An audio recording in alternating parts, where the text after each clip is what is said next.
Olá, queridos, graça e paz, tudo bem com vocês? Olha, hoje eu gostaria de trazer aqui no canal Ed Produções Gospel um testemunho impactante. Esse testemunho tenho certeza que irá impactar com você. Gostaria de pedir para você ver até o final, compartilhar esse vídeo e deixar aí o seu comentário para o Marquinhos Gomes. Vamos lá? Queria só ler um texto, na verdade um versículo só, em Josué, capítulo 1, apenas o versículo 9.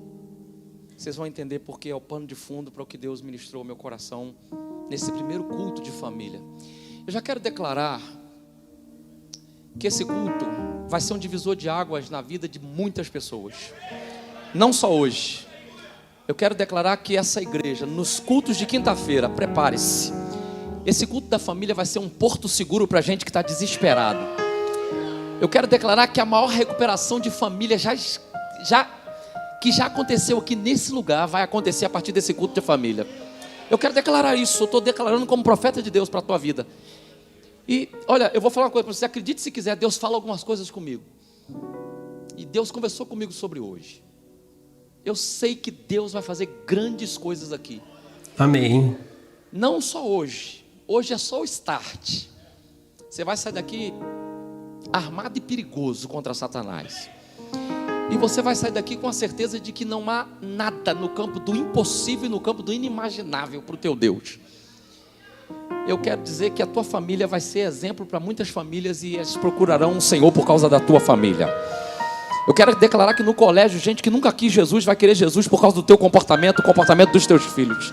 Eu quero declarar que os vizinhos que não quiserem Jesus vão querer se mudar de perto de você, porque todo mundo que mora perto da tua casa vai aceitar Jesus. Eles vão querer Jesus por causa de você. Estou sendo profeta para a gente aqui. Josué capítulo 1, versículo 9 diz assim: não te mandei eu ser forte e corajoso, não temas, nem te espantes, porque o Senhor teu Deus é contigo por onde quer que andares. Tão somente ser forte e corajoso. Eu sou um pregador, já fui cantor, já fui back vocal, tive o privilégio de fazer back vocal para muitos cantores, já tive banda, não tão boa quanto essa, mas já tive banda. Depois cantei com Lilian. Tive o privilégio de ser, pastor Dilon, aqui é um amigo pessoal, tive o privilégio de ser back vocal da Exla durante muitos anos. Participei do DVD da Exla até tocar o céu, como back vocal. Participei de praticamente todos os projetos da Exla e de vários cantores. Nasci num lar abençoado, nasci no Evangelho. Meu pai foi pastor, já dorme com o Senhor. Minha mãe vai completar agora em março 80 anos. E sou um de 7 irmãos, não cheguei igual ao pastor Odilon, mas 8. Mas minha mãe perdeu 4. Eu vi minha mãe mais grávida do que... Passei a minha vida vendo minha mãe grávida. De vez em quando eu vejo a barriga da minha estufada, eu falo: mãe, tem alguma coisa errada? Ela fala: não, meu filho, é gases. Porque eu vi minha mãe grávida a vida toda. Estou dizendo isso tudo para dizer que fui criado num lar abençoado, um lar com dificuldades inerentes à vida que nós vivíamos, mas crescemos na presença de Deus, fomos criados no temor do Senhor. Eu conheci a Lilian com 16 anos de idade, ela tinha 16 anos, e eu estava num evento tocando para Banda Rema, tinha uma banda chamada Banda Rema. Quem tem idade para assumir aí, talvez tenha ouvido falar. E a Lília me viu tocando. Eu costumo dizer para quem é solteiro, eu sei que tem alguns solteiros aqui, uma boa dica: toca um instrumento. Um instrumento dá um charme extra que você não tem sem o instrumento. A Lília me viu tocando guitarra, eu tocava guitarra. Não, você nem tinha esse cabelo estiloso. Mas eu tocando guitarra, a Lília falou: rapaz, foi a guitarra, não fui eu, foi a guitarra. No final das contas, eu larguei a guitarra e peguei a Lília. Nós nos casamos, tivemos um casamento abençoado. Eu casei, a Lília era presbiteriana, eu nessa época era wesleyano. Casamos na Catedral Presbiteriana do Rio de Janeiro. tivemos um casamento abençoado, que eu nunca nos meus sonhos mais dourados imaginei que pudesse ter, mas a Lília, ela foi criada numa casa abençoada, próspera, e nosso casamento foi um casamento para 600 convidados, na Catedral Presbiteriana do Rio de Janeiro. O pastor Dilon foi, estava lá, a Estela estava, casamos com pompa e circunstância. Eu, olhando para as fotos até hoje, eu fico imaginando, rapaz, minha sogra é maravilhosa mesmo, porque ela gastou um dinheiro, e casamos lá, foi um casamento abençoado. Tivemos a Sofia, nossa filha Lília perdeu um bebê, depois tivemos a possibilidade, ela fez um tratamento e conseguiu engravidar depois de perder um bebê. Aí nós fomos morar, nessa época eu morava lá no Rio de Janeiro, em Santa Cruz da Serra, e fui morar na Barra da Tijuca. Foi quando começou a Advec Recreio, foi inaugurada a Advec Recreio. A Estela, que falou conosco, olha, o pastor Silas vai montar uma igreja da Advec Recreio, já estamos aqui e tal, a gente ainda estava indo para a Wesleyana, lá em Santa Cruz, nos finais de semana, naquela correria, e aí quando começou a igreja, nós tivemos o privilégio de estar no primeiro dia da Advec Recreio, primeiro dia, nós junto lá com todos, lavamos a igreja, todo aquele projeto, aquela coisa doida de inauguração, que tudo fica para em cima da hora, eu não sei o que acontece na inauguração, tudo, pode estar dando tudo certo, quando chega no dia, eu estava em Portugal agora, na inauguração da igreja de Portugal, eu quase matando os portugueses, falando, vai demorar? Aí o português, só um bocadinho, falei, um bocadinho, vamos embora com isso, pastor Silas, vai chegar, você não tem noção do que é o pastor Silas chegando aqui, igual um rolo compressor, vai matar, você vai pegar bacalhau, vai tacar na cabeça de vocês, faz isso logo, pelo amor de Deus, né? E a gente, lá no Recreio, começamos a igreja assim, e inauguramos lá, nós começamos um ministério de louvor, e o pastor Jarmute brincou que foi o ministério de louvor dos sonhos, porque nessa época, o ministério de louvor chegou, quem é o ministério de louvor? Estela, Lislane, na época Bruna Carla, a Pâmela, o Nani Azevedo, que time, hein? Lilian, o William Nascimento. O pastor Jarmute falou, como é que está o louvor? Eu falei, pastor, tem essa turminha aí. O pastor falou, nossa, porque eu conheço vocês de algum lugar. Começamos com o ministério de louvor abençoado lá, e depois de algum tempo eu fui chamado para ser ministro de louvor. Comecei a ministrar o louvor, e junto a isso também comecei a ser discipulado pelo pastor Jarmute, pelo pastor Odilon, que já era, o pastor Jarmute era o pastor, e o pastor Odilon era o pastor auxiliar do Recreio, e comecei a ser discipulado, e pastor Jarmute, pastor Odilon foram me incentivando, eu comecei a pregar a palavra aos poucos, e comecei a ministrar junto ao ensino, né, e nós tivemos o privilégio de estudar na FAECAD juntos, eu e o pastor Odilon, e aí eu virei pastor. A minha consagração foi muito diferente, assim, porque eu, sinceramente, apesar de, depois de algum tempo, começar a entender que era um caminho que Deus estava escolhendo para mim, não tinha a expectativa de que seria tão rápido. E eu fui consagrado ao ministério pastoral. O que eu vou dizer aqui para vocês, e está sendo transmitido, talvez vai chocar alguns, mas é o primeiro culto da família. E eu li aqui sobre coragem.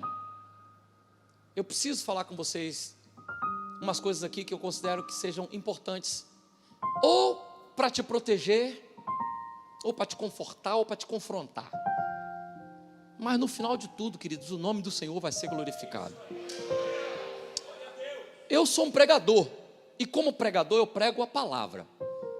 Tem uma maneira assim meio expositiva de pregar, eu gosto de pregar como eu converso, mas eu sou um pregador. Eu entendo também que nós não podemos viver de um testemunho só. Não tem crítica nenhuma para fazer para quem dá um testemunho só, mas eu entendo que meu Deus é um Deus de coisas novas, né? Então eu não acredito que eu vá viver de um testemunho só. Por exemplo, todos aqui têm um testemunho para dar hoje, de um milagre. Qual o milagre que aconteceu sobre você hoje? Você está vivo.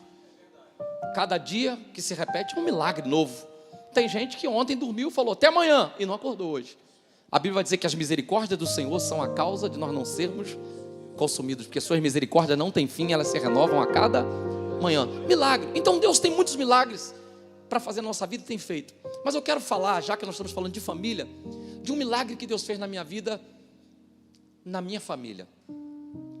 Eu digo isso, e eu já vou dizer já de cara, eu não vou economizar absolutamente nada no que diz respeito a mim. Eu vou guardar a proporção de que nós estamos num evento público, então tem algumas coisas que eu, por uma questão de ética, eu não posso falar.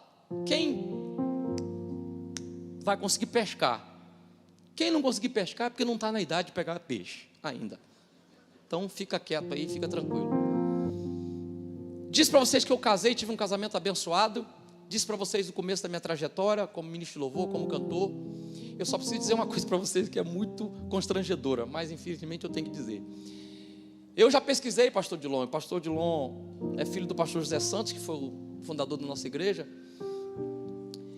Eu pesquisei e eu descobri que lá na nossa sede, nenhum pastor, ele foi direto, sem passar, sem ser diácono, que foi direto do ministério de louvor para o ministério pastoral. Eu fui o primeiro na história da nossa igreja.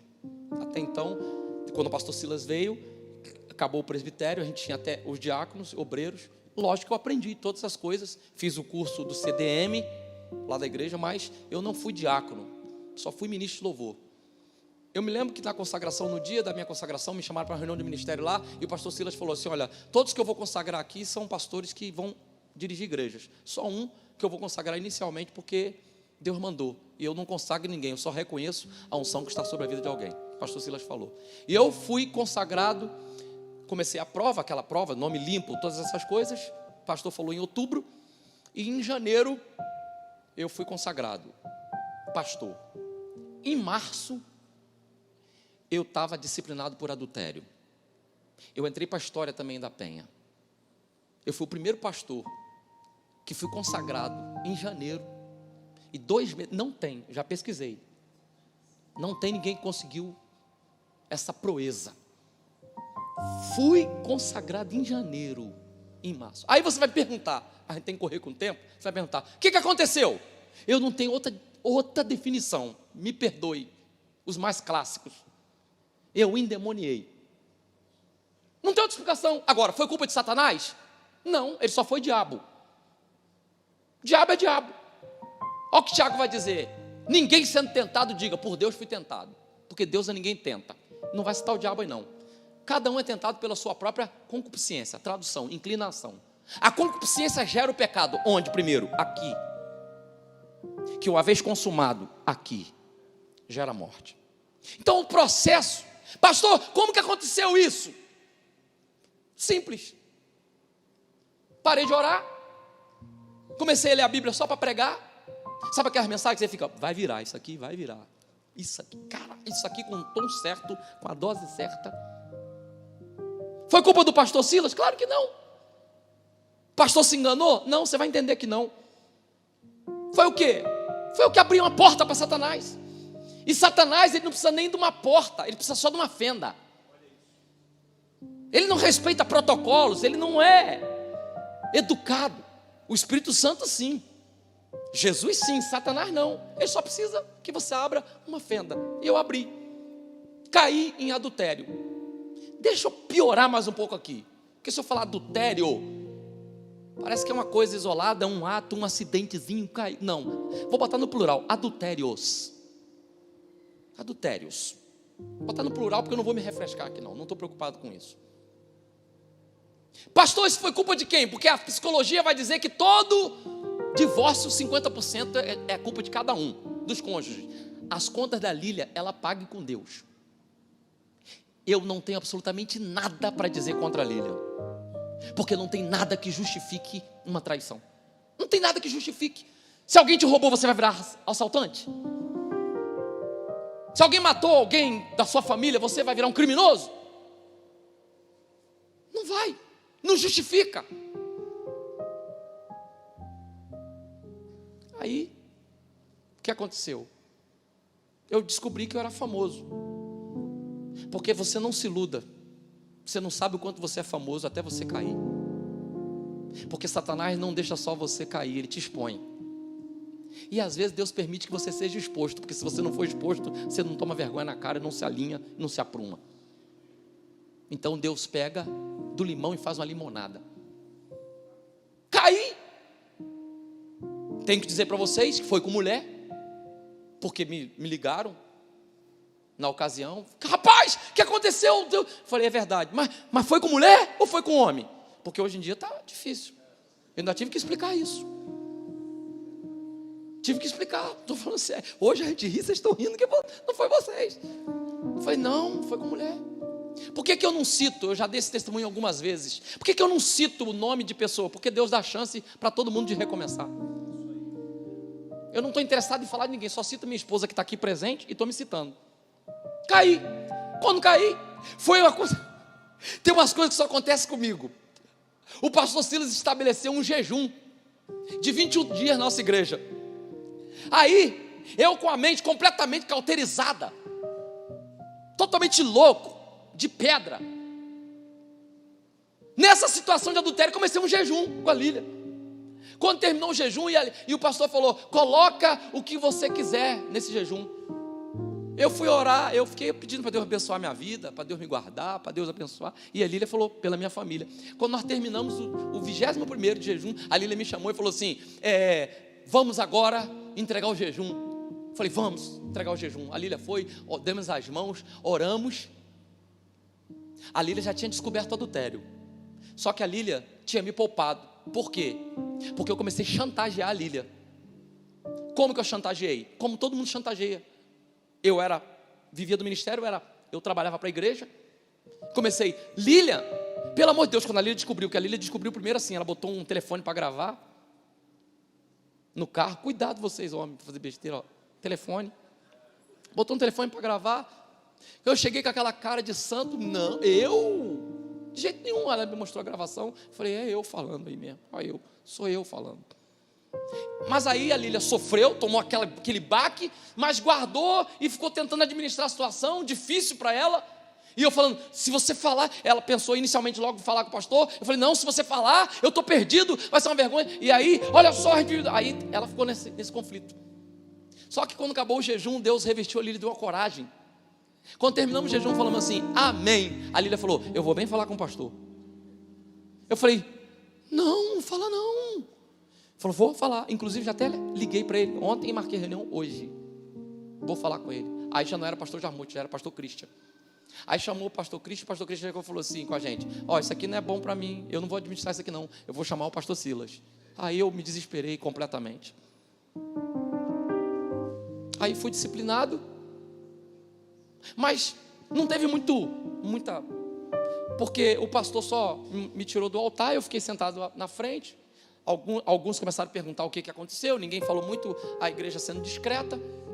Aí, a pastora Elisete, o pastor Jarmuth, antes, e a pastora Elisete, arrumaram uma psicóloga para mim, doutora Marisete. Pensa numa mulher sensacional. Eu fui para lá, e ela me falava as coisas, eu falava, isso mesmo. Não estava nem aí, porque ela estava falando. Pastora Elisete me mandou para o Moriá. Gente, aquela mulher, pastora Euzenete, é uma mulher de Deus. Eu fui para o Moriá, pensa num cínico. Eu fiz tudo que no Moriá faz. Não posso falar porque tem umas coisas que são segredo. Mas eu fiz tudo que tinha no Moriá. Eu chorei, eu me enrolei, eu fiz tudo. Quando terminou o Moriá, depois de 5 dias, a pastora Euzenete, ela faz uma rápida entrevista com as pessoas para falar sobre o encontro. Sabe o que a pastora Euzenete falou para mim? Ela entrou e falou assim, e aí meu filho, tudo bem? Eu falei, tudo bem. Como é que foi o encontro para você? Tremendo. Foi tremendo, pastor. Ela falou assim, você não deveria sair daqui não.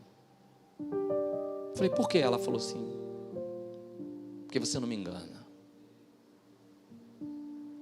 Eu falei, não, mas eu tenho muitos compromissos e tal, e saí. Meu casamento começou a ficar balançado, por quê? Porque eu fiquei com raiva da Lília ainda. Porque ela me entregou por causa dos meus pecados. E aí, nessa relação de amor e ódio, aquela convivência difícil, a pastora Elisete arrumou uma outra psicóloga para nós dois. Para mim e para a Lília, a doutora Silvana. Outra psicóloga top. Ela é da Sala Nossa Terra, da confiança da pastora Elisete, uma mulher top.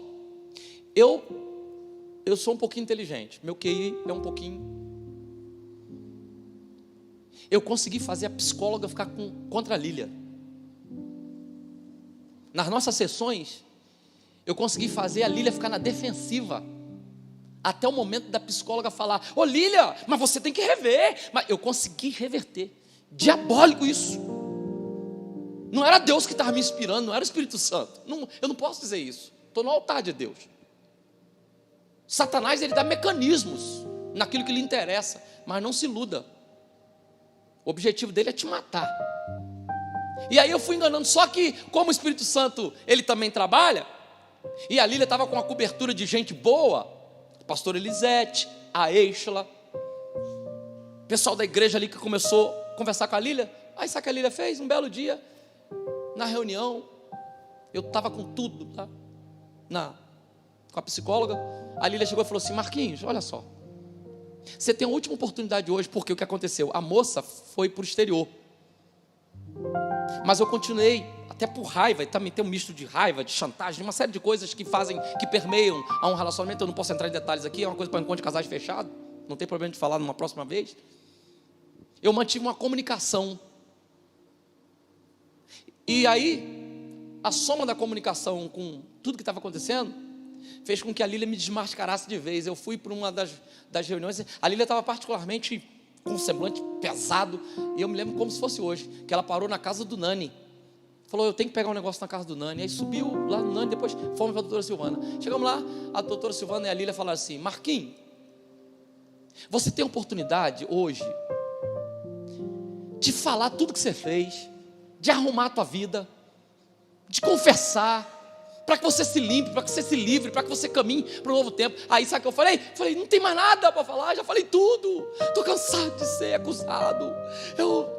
A Lília sabe o que fez? Pegou um maço assim, das conversas transcritas, falou aqui, ó, a doutora que eu pensava que eu estava enganando, o Espírito Santo falou com ela também.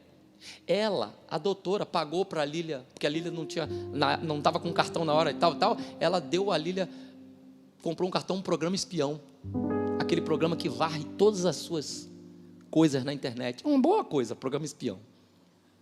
Para alguns para alguns não é não. Programa espião, vê tudo, vê tudo.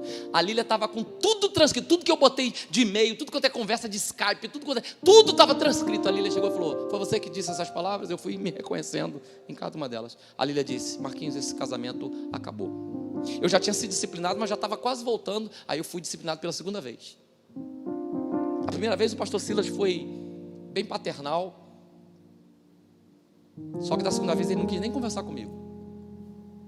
E aí eu fui disciplinado, como é de praxe, porque a quem muito dado é muito cobrado.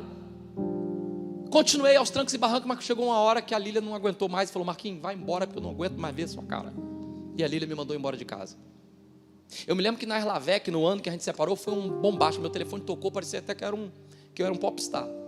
Porque na Erlavec a Lília foi, a gente cantava sempre junto na Erlavec, e nessa Erlavec eu não estava, e começaram a perguntar, a Lília teve que falar que nós estávamos separados, o que aconteceu. E aí começou, você sabe que notícia ruim espalha rápido. E aí todo mundo começou a comentar, e as pessoas me perguntando, e aquela coisa, aquela luta. Então, pastor Silas mandou fechar minha agenda, que eu estava já com os compromissos, já pregando. Eu não tinha agenda mais mesmo, porque acabaram com minhas agendas todas. Quem é que me convidava? As pessoas só ligavam, desmarcando, e eu estava mesmo em disciplina. E aí, o pastor Cláudio Duarte entrou na jogada, porque ele na Lavec foi conversar com a Lília, ele sabendo, e como ele é um amigo de muitos anos, ele chegou para a Lília, poucas pessoas sabem aqui, mas o pastor Cláudio, quando começou, eu impulsionei, ajudei muito o pastor Cláudio, como amigo, e o mérito é todo dele, porque ele é um talento, mas Deus usa pessoas, né? E quando o pastor Cláudio era apenas o Claudinho, eu que gravei os primeiros DVDs do pastor Cláudio, eu que filmei, eu mesmo filmei. Para vocês terem ideia, o primeiro DVD do pastor Cláudio, Eu Não Desisto Nunca, eu filmei escondido dele. Ele era tão tímido que ele falou comigo: não, eu vou travar e tal. Eu botei as câmeras, quando chegou um pouco antes, ele me chamou e falou: Marquinhos, pelo amor de Deus, não filma não, porque aí eu fui e falei com ele: ó, não vou filmar não, então, mas as câmeras estão aqui, vou deixar aqui para não pegar mal, agora vai mexer. E quando ele começou, parte eu rec, filmei. Aí eu me lembro que quando eu levei o DVD para ele editado, eu mesmo gravei, para você ter uma ideia, era tão pobre o negócio, que eu mesmo gravei a locução: ouça agora uma mensagem que vai, eu que gravei. Mostrei para ele, ele chorou. Ele falou: rapaz, eu tenho chamada. E aí fomos amigos, né, durante bastante tempo. E por causa disso, na Slavec, o pastor Cláudio já era o Cláudio Duarte, que é conhecido. Ele chamou Lília e viu que a Lília estava irredutível. E ele falou: Lília, a Lília falou com ele, aliás: pastor Cláudio, o senhor pode ser o Natan do Marquinhos. Você pode ser o Natan do Marquinhos. E aí o pastor Cláudio me ligou e falou: irmão, quero amanhã, quando acabou o Slavec, voltou e falou: eu quero que você vá trabalhar para mim. E eu fui, até porque eu não tinha outra coisa para fazer. O pastor Cláudio falou: você vai cuidar da minha agenda e eu vou te ajudar, para Deus te levantar. Aí ele falou: você quer que eu seja seu mentor? Aí eu achei tão fofo ele falar mentor, né? Porque, poxa, eu me senti o Urso Panda sendo treinado pelo aquele cara, Karate Kid, que tem coisa. Ele falou: eu posso ser seu mentor? Aí eu falei: poxa, pastor, para mim é uma honra, um privilégio. Ele falou: então tá, a partir de hoje eu não sou mais seu amigo, porque o mentor não está interessado no que você sente, está interessado no que você pensa. Então a partir de agora nós não somos mais amigos. Eu não sou Claudinho, eu sou pastor Cláudio. O pastor Silas já está sabendo, ele contou para o pastor Silas, falou com o pastor Silas, comunicou para o pastor Silas, porque eu era membro lá. Falou: a partir de agora você vai cuidar da minha agenda. Eu virei quase um escravo do pastor Cláudio. Virei quase um escravo. Eu estou falando assim de coração. Por quê? Porque eu precisava ser treinado, eu precisava ser curado, eu precisava ser desintoxicado. Entende? Então não dava para ele fazer um tratamento comigo, tipo: ô querido, somos corpo. Não dava. Primeira ordem que ele me deu: vai morar com a sua mãe. Falei: não vou morar com a minha mãe de jeito nenhum. Eu tenho casa, não vou morar com a minha... Não, eu dou um jeito. Ele falou: não, vai morar com a sua mãe. Falei: por quê? Você acha que, bonitão, vai ficar sozinho, solteiro, morando aí largado? Mandou morar com a minha mãe. Segunda coisa, ele pegou meu carro, aquele Honda. Pegou meu carro, falou: me dá a chave desse carro aí. Aí me deu a chave do carro, eu dei a chave do carro. Falei: o que você vai fazer? Ele falou: um upgrade no teu carro. Voltou com um Corsa, sem direção hidráulica, 1.0. Ele falou: um adúltero igual você não precisa ficar andando de carrão aí não. Pastor Cláudio não tem nada de engraçadinho, gente. Ele é uma fraude, ele não é engraçado. Ele não é engraçado, ele é um mentor cruel. Estou brincando para dizer que ele é um homem muito sério. Quem vê o pastor Cláudio, às vezes eu vejo as pessoas falando: é um engraçadinho. Você não sabe o pastor Cláudio no dia a dia. Eu tenho até hoje procuração do pastor Cláudio para comprar e vender, para você ter uma ideia. Eu conheço a vida do pastor Cláudio na sua essência. Pensa no homem correto, um homem de Deus, e um mentor cruel. Um mentor cruel, mas cruel mesmo. Eu vou correr aqui com o tempo. Pastor Cláudio, ele começou a me discipular. Marquinhos, todo dia você vem 7 horas da manhã, toma café comigo aqui em Xerém. Tinha um bar em Mantiqueira, onde o pastor Cláudio bebia antes de ser crente, que ele tem o hábito, não sei se continua hoje, mas o hábito de tomar café nessa padaria, e ele paga café para uma galera e evangeliza, no lugar onde ele era bêbado. Ele falou: a gente todo dia toma café lá, e depois você vai para o escritório. Aí eu chegava lá, tomava café com ele, comia um pãozinho com queijo, ia para o escritório, e comecei a fazer a agenda dele, que é essa coisa louca. Fazer a agenda do pastor Cláudio Bart é uma coisa de doido. E ele botou tudo na minha mão, falou: organiza tudo, passagem e tal. Eu chegava lá 7 horas e o telefone não parava de tocar, e aquela coisa toda. E de vez em quando ele chegava lá no escritório e falava: e aí, tudo bom? Tá. Nesse inteirinho, a Lília, a gente estava separado, a Lília começou a trabalhar com a Estela, porque a gente já não cantava junto. A Lília começou a viajar com a Estela e com a Cassiane, que a estavam discipulando. Eu fiquei com o pastor Cláudio lá na minha mentoreação. Primeira coisa que ele falou comigo, depois do carro, ele falou: já falei com o pastor Silas, eu quero que você vá para a igreja todo culto, e que você esteja no primeiro banco, que eu quero que todo mundo te veja.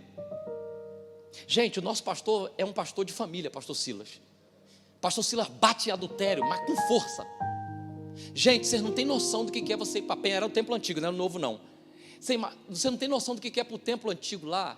E toda vez que o pastor Silas falava sobre adultério, parece que apagava todas as luzes. Eu acendia uma luz assim, em cima da minha cabeça assim. Teve um dia que o pastor Silas pegou tão pesado que eu saí com dor de cabeça, com enxaqueca. Eu saí falando assim: eu sou um adultério, eu sou um adultério, eu sou o adultério Silva Menezes, meu nome é adultério. Outra coisa que acontece, que eu tive que experimentar, e por isso que era importante ir para a igreja, ficar no primeiro banco. O pastor Cláudio falou comigo assim: você precisa ser olhado. As pessoas precisam olhar para você se sentir desconfortável. E era mesmo. Porque quando a gente pega o adultério, eu vou falar uma coisa para você: o adultério é um pecado que te deixa meio leproso. Por quê? Não é maldade das pessoas não, as pessoas não sabem o que fazer contigo. Amigos, eu sei que são amigos que não se aproximar porque tu não sabe o que falar. Tu não sabe o que falar. Aí o que acontecia? Agora, amigos falavam assim comigo: paz, Deus te abençoe. Paz. Tinha uns que faziam assim para mim, de longe. Por quê? Porque é constrangedor, gente. Eu não culpo, não tenho, sério mesmo, não tenho nenhum tipo de rancor sobre nenhuma das pessoas que ficaram sem graça de falar comigo. Por quê? Porque é natural. Ninguém gosta de ver você caído ali e falando: meu Deus, quantas coisas passavam na mente das pessoas. E eu ali. Para acabar de completar, a Lília foi para o Largo do Bicão, porque a Êxola e o pastor Dilon estavam no Largo do Bicão. A Lília ficou congregando lá com a Êxola. Mas a Lília esporadicamente ia na sede. A gente ia separado de corpos. Não tínhamos divorciado ainda, mas separado de corpos. Aí a Lília ia lá na igreja, eu ficava olhando a Lília linda. Eu ficava: meu Deus do céu. Porque aí começa a cair a ficha. Aí você começa a fazer conta: gente, eu sei meu tamanho. Eu sei o tamanho da minha boca. Eu sei que eu sou feio. Eu sei. Eu sei que Deus foi bom comigo. E não tinha guitarra que fizesse a Lília voltar para mim agora. Não tinha guitarra, não tinha nada. Teve um dia que o pastor Gisel Lima aconteceu um negócio que foi fantástico. Olha o constrangimento dos amigos que não sabiam o que fazer com a gente. O pastor Gisel Lima gravou um CD e a minha esposa Lília, ela é fonoaudióloga com especialização em voz. E Lília acompanha muitos cantores em estúdio e tal. Aí teve um dia que o pastor Gisel foi pregar e lançar um CD dele, um dos CDs dele. Aí ele chegou e falou assim: eu estou lá na igreja, estou lá no meio do banco, lá escondido para ninguém me ver, porque ali eu já vi ali lá na frente. Aí o pastor Gisel falou: irmãos, eu vou cantar agora e tal. E cantou a primeira canção. Depois ele falou: irmãos, olha só, para quem não sabe, a doutora Lília está ali, ela cuidou da minha voz, me acompanhou no CD. Eu vou cantar um hino aqui, eu vou cantar uma música aqui, que ela fez uma participação especial. Irmã Lília, vem aqui adorar a Deus, você pode aplaudir pela vida da Lília? Aí a Lília veio, gente linda, a Lília subiu, a igreja aplaudindo. Aí o pastor Gisel me viu, ele não sabia o que fazer. Aí ele: irmã Lília, isso aí, que bom. Ô Marquinhos Menezes, Deus te abençoe, querido. Foi pior do que... Você está entendendo? Ele não sabia o que fazer comigo. Aí ele adorando com a Lília, e gente do meu lado assim, ó, para mim assim, ó.